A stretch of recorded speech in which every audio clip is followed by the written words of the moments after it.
Hi everyone, mga dear. Luluto tayo ng chicken curry with rice.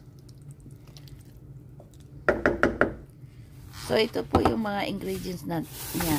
At gagamitin natin yung chicken wings. May carrots po tayo. Mayroong red peppers. Green peppers. At may pineapple at may gata. At of course, mayroon din tayo ng potato.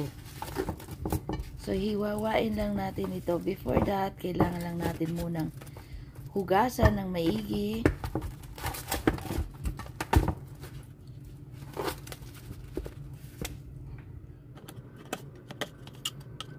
So, tinanggal ko muna ng dulo. So, dahil malaki yung ating chicken wings, so, hinati ko sa gitna. Yan. Ipaulit-ulit lang yung the same process kung ilang depende sa dami na lulutuin natin.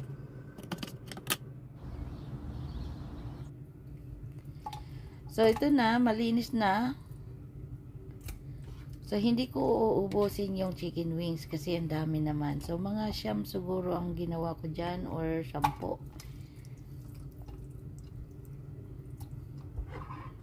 So, ayan na. At sineparate ko lang itong iba para sa sunod nating recipe.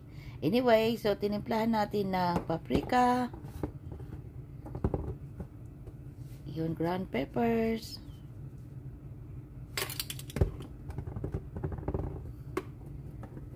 And of course, yung garlic powder. Huwag natin kalimutan. Kasi dagdag pang lasa. At kunting parsley. Napakasimple lang po ang recipe na ating gagawin. So, of course, ihalo-halo lang natin. At kunting asin. Kunti lang din. Yan, halo-lalo. So, isit aside lang natin ng ilang minutes. Depende sa tagal nating pagbabad. Pero sa akin, at least 5 minutes lang. So, ito na nga, bago natin i-start yung process, ay prituhin muna natin yung chicken wings. Pero pwede na rin hindi.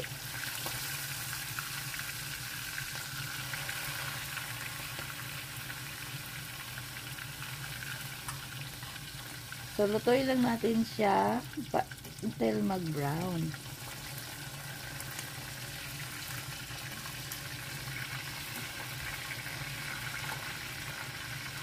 So, kita nyo yung kulay, medyo nag-dilaw dahil po yan sa ating paprika. So, ang ganda ng hitsura niya, diba? Makulay ang buhay. So, hanguin lang natin.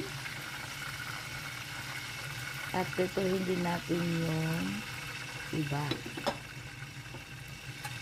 The same process lang din po.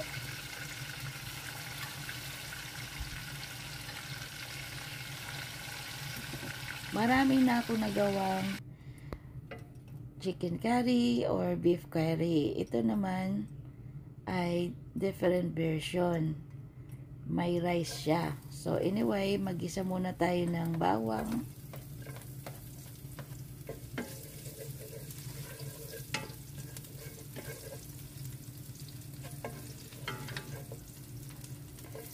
At onions na may luya.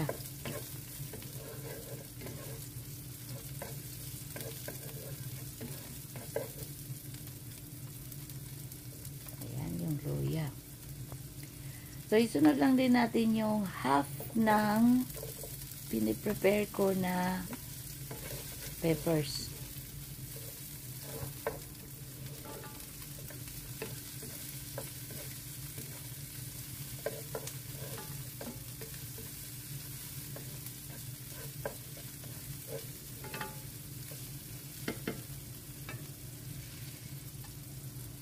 So, lagay na lang kaagad natin yung ating chicken wings para masama na rin natin pagkaluto ng ating mga gulay. So, yan natin mga gulay, carrots at potato. Yan, ang ganda ng kulay. Tingnan yung ating chicken rice curry. At of course, sunod na rin natin yung ating pineapple.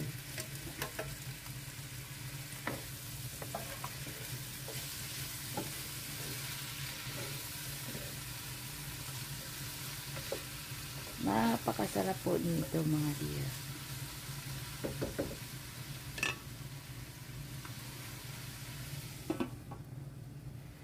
So, takpan lang natin sandali, para ma-saute lang yung ating mga gulay. Halo-haloin, of course, usual.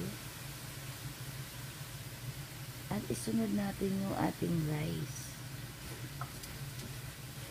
1 cup muna ilagay natin, haluin.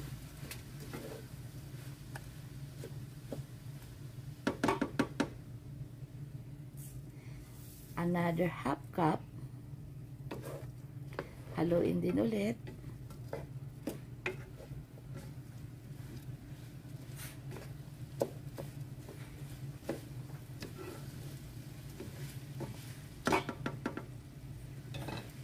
And of course, lagyan din natin ng asin ulit, peppers, ground garlic powder, parsley, at ito na po yung curry powder natin. 2 teaspoon. Depende po kasi karami ang luluto natin. So, nilagyan ko ng gata at nilagyan ko rin ng tubig. Bali, 6 na lata na tubig ang nilagay ko. Kasi kailangan natin maluto rin yung ating bigas. Yan.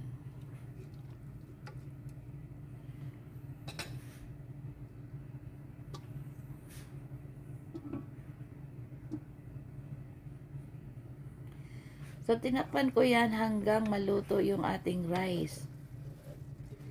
But this time, hindi pa siya masyadong luto. Pero hinahalo-halo ko siya para hindi siya madikit doon sa ating kaldero or pan. Yan, tingnan nyo. Masarap na siya.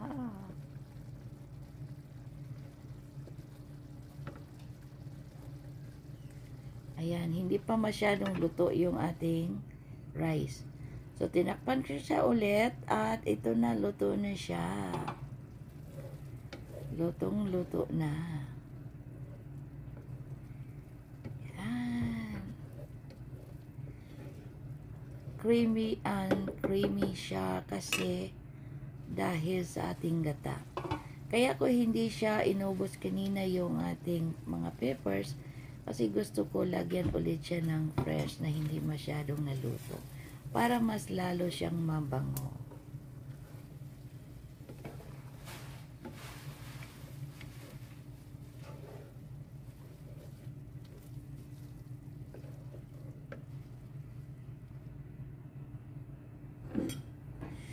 So, thank you for watching everyone. I hope you enjoyed this video and see you next time.